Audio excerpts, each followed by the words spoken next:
Looky here with Carmen Legg. Well, look at here. Today we're back at the Chester train station. We have exciting news. I heard Danny, we have Danny Henniger with us today. Yes. I'm so excited, Danny. Yes, sir. New artifact has come to light. We have a brand spanking new artifact. Wonderful. Have a look. Oh, it's a coin.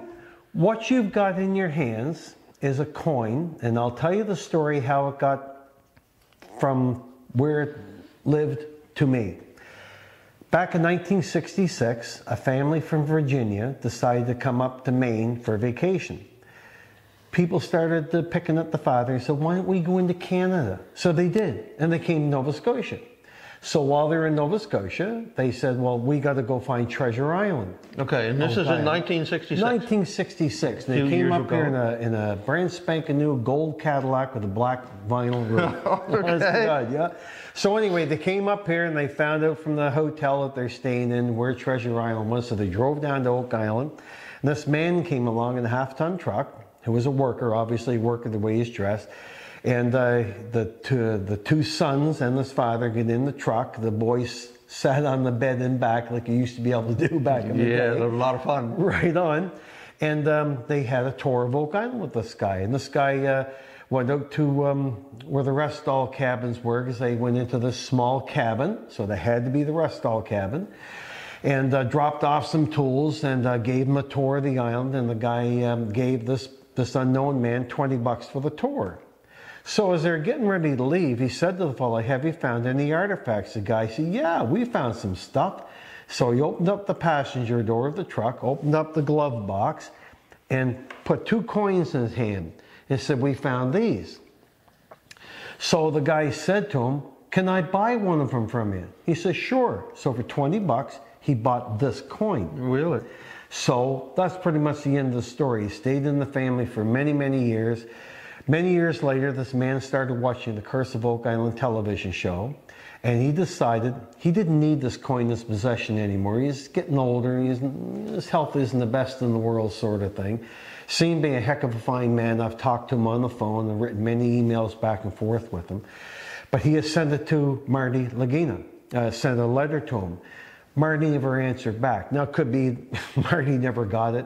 Marty may have looked at it and said, I can't write to people because I'll have to write to 1,000 for write to 1. Or you might not have thought there was anything to it. Yeah, maybe. So this guy wrote to me and he sent me pictures. And he said, what I've got here is a Maravidi coin from 1641 that my dad bought on Oak Island from an unknown man.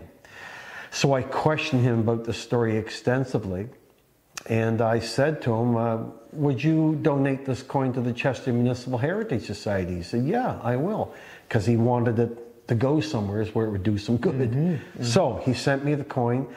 I wasn't really believing that it would actually arrive, and by thunder, it did. So I got it out, and that very day that it arrived, I called up Oak Island, and they said, yes, you come over with your coin and we'll study it a little bit. So I took it over, and Emma Culligan, you know Emma, mm-hmm. She put it through her scanning equipment. And Laird Niven, their lead archaeologist, he had a good look at it.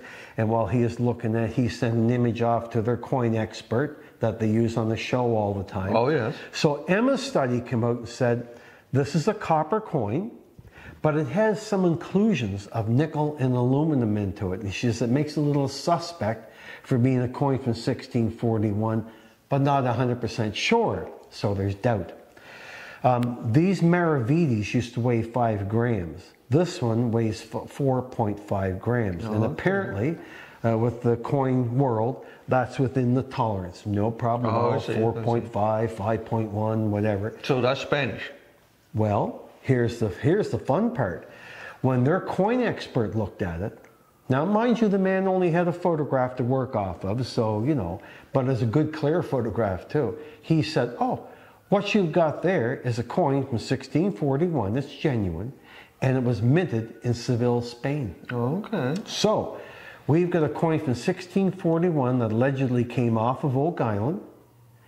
It was sold to some people in Virginia, who eventually turned it in here. And if you remember the story, there was 2 coins in the glove box. Right. Now back in 2014, the Curse of Oak Island people found another Maravidi in the swamp. Now, my mind, the way it works, I wonder, okay, was that the second Maravidi that was in this guy's glove box? That he didn't sell, and he just flipped it in the swamp. And why did he throw it in the swamp? If he did, I mean, we don't know. And for all I know, it's a story concocted. Well, but the other thing is, if there was 2 found, more than likely there was more. Maybe that was in the swamp. Maybe there's a handful of them. And you know, you can buy these coins today. They're genuine coin for around 50 bucks.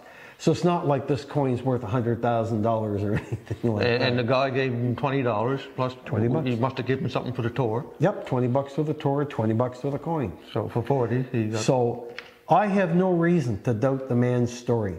I really don't. If when I was talking to him on the phone, I thought, this guy's loopy, then I doubt it big time. I'd probably end up throwing it in the corner somewhere, not paying any attention to it. But he wasn't. He was credible. There it is. And his brother right now is in the hospital and not doing very well, but apparently he is starting to come up.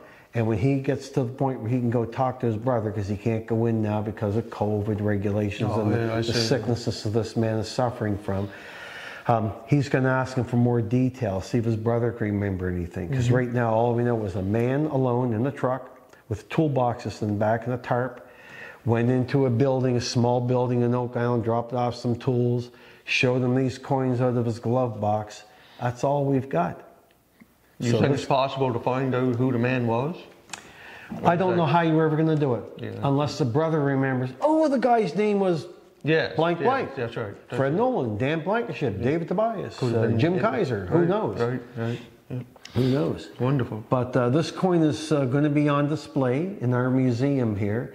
And I welcome anybody and everybody who would like to come and have a look at it, because I'll be displaying it in such a way that you can see both sides. Right. And so there you go. I notice you have some other coins here. We sure do. On display. This isn't the only coin that's been found in Oak Island. It's old. As you well know from the television show, they found some Roman coins. They found other Maravidis. They found British coins. Other coins. That's right.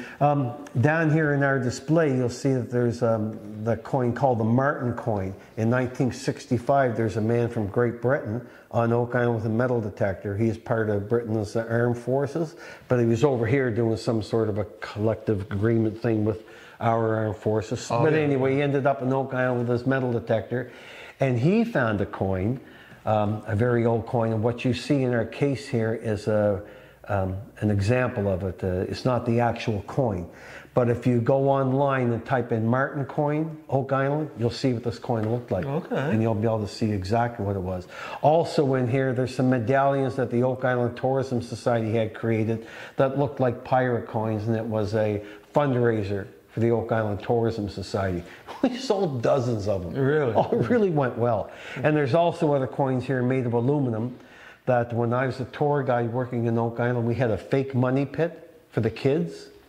And in the morning, when your jobs would be, you'd go out with a handful of these coins and you'd bury them in the sand so that little kids could come over, because all they are listening to all day long is about Oak Island treasure hunts and stuff like that. So something for them to do. That's right. They wanted to find something as well. Yeah, exactly. So kids would dig in the sand, they'd find a coin, and they'd be very happy. But some of these kids would keep digging until they found a handful of coins, and they'd walk away, jingle, jingle, jingle, jingle in their pockets, sort of thing. So it was a lot of fun. The coin that was found by the Martin? Yeah. What's the date on that? The jumpins.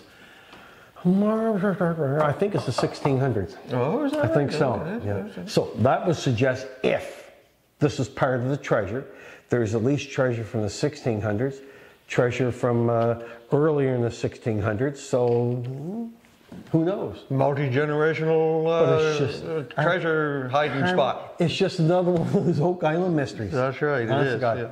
Very good.